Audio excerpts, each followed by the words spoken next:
이 시간 함께 묵상하실 하나님의 말씀은 사무엘상 7장 8절의 말씀입니다.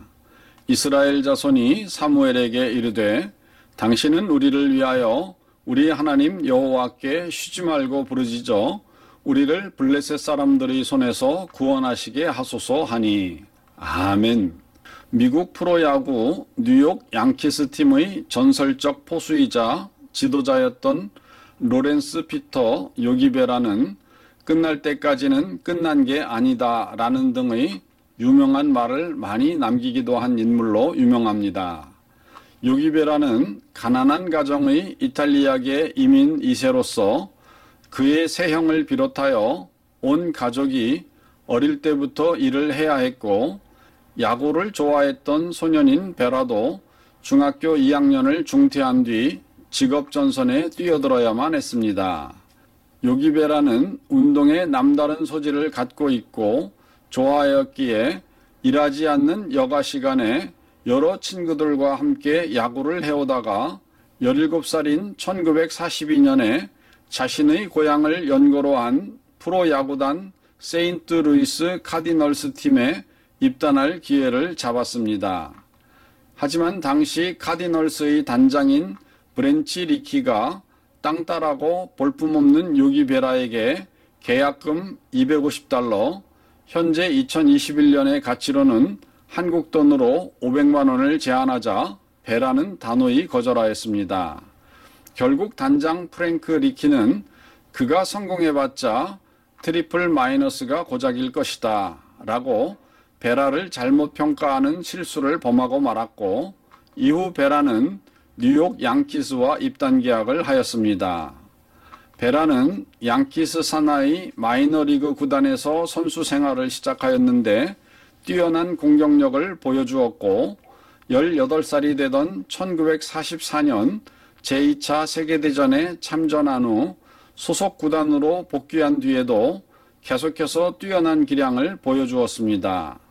결국 요기베라는 양키스의 명포수였던 빌 디키로부터 맹훈련을 받은 후 1946년 메이저리그 무대에 발을 들여놓았고, 마침내 그를 중심으로 1949년부터 1953년까지 전무후무한 5년 연속 월드시리즈 우승의 금자탑이 세워지게 됩니다. 당시 팀의 구심점이었던 베라는 세 차례의 MVP를 수상하게 되어 당대 최고의 포수로 명성을 날리게 됩니다.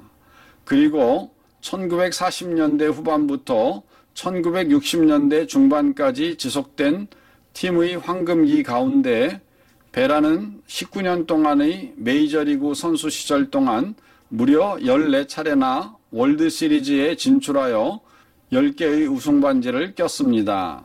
그 후 베라는 오늘날까지도 가장 인기 있는 미국인이자 야구인으로 많은 사람들의 존경을 받고 있습니다. 한 번은 그의 회고담이 미국 야구 잡지에 소개되었는데, 어느 날 경기에서 상대편 선수 가락이 올라가 배트를 들고 나오더니 몇 번의 연습 스윙을 하고는 땅에다가 십자가를 그리는 것이었습니다. 이에 요기베라는 심판에게 타임을 얻어 과거 같은 학교의 동급생 출신이었던 가락이 올라에게 항의하였습니다. 나도 하나님을 믿는 사람이고 자네도 하나님을 믿는 사람인데 하나님이 이런 형편에서 누구 편을 들 수 있겠는가? 그러니 하나님께서 이 경기를 구경만 하시도록 내버려 두세. 그랬더니 가락이 올라 선수는 우리 교회에서 들은 설교에 의하면 하나님은 구경만 하는 것을 제일 싫어하시는 분이라네. 하나님은 저 관람석에 앉아있기를 싫어하시고 이 경기장 속에 우리와 함께 계시는 분일세 라고 대답하였습니다. 이 말을 들은 요기베라는 큰 충격을 받고 이후 자신의 신앙 태도를 바꾸었다고 합니다. 링컨 대통령의 일화에도 이와 같은 이야기가 있습니다. 링컨은 늘 기도하는 사람으로 그는 남북전쟁 중에도 자주 기도를 하였습니다. 링컨이 기도를 할 때에는 텐트 입구에 손수건이 걸려 있어 손수건이 걸려 있을 때에는 아주 급한 일이 아니면 방해하지 못하도록 하였습니다. 그런데 링컨이 이렇게 기도하는 것을 평소 못마땅하게 여기는 장군이 있었습니다. 어느 날 그는 매우 합리적인 이유를 대며 기도하는 링컨을 비아냥거렸습니다. 남군의 기독교인들도 승리하게 해달라고 기도하고 북군도 그렇게 기도하고 하나님이 누구의 편이 되어 주셔야 할지 참으로 곤란하시겠습니다. 라고 비꼬았습니다. 사실 이와 비슷한 이유로 기도하지 않는 핑계를 대고 하나님께 도와달라는 기도를 하지 않는 분들도 있습니다. 하지만 링컨 대통령은 자신의 기도를 비아냥거린 장군에게 하나님이 누구의 편이 되어주시느냐가 문제가 아니라 내가 어떻게 하나님의 편이 되느냐가 문제일세 라고 대답했습니다. 그리고 노예 해방이 하나님의 뜻이라는 것을 확신한 링컨은 쉼없는 기도를 드렸고 마침내 전쟁에서 승리할 수가 있었습니다. 그렇습니다.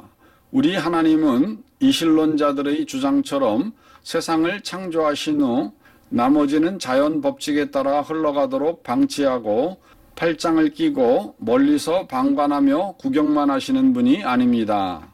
하나님은 우리가 침 삼킬 동안도 고개를 돌리지 아니하시고 우리의 머리카락 한 올까지도 세시며 부르짖는 기도를 들으시사 속히 응답하시는 하나님이십니다. 그러므로 하나님을 우리 삶의 현장 깊숙이 모셔서 능력으로 역사하시도록 쉼없는 기도를 올려야만 합니다. 오늘도 기도 가운데 주님의 능력으로 세상을 이기시는 성도 되시기를 주님의 이름으로 축원드립니다. 다 같이 기도하시겠습니다. 사랑의 하나님 아버지, 우리가 이 세상을 살 때 우리는 하나님의 도우심이 필요합니다. 그러나 많은 사람들이 우리의 기도를 비꼬기도 하고 또 여러 가지 인간적인 이유를 들어서 기도를 쉬게 하려고 합니다. 그러나 우리 하나님께서는 기도를 따라 역사하시어 분명히 말씀하시기를 찾고 구하고 두드리라. 그러면 우리에게 주실 것이라고 하였습니다. 만일 우리가 찾거나 구하거나 두드리지 아니하면 우리는 얻지 못하게 될 줄로 압니다. 그러므로 기도하기를 쉬지 않는 저희들이 될 수 있도록 오늘도 인도하여 주시옵소서. 우리 구주 예수님의 이름으로 기도드리옵나이다. 아멘.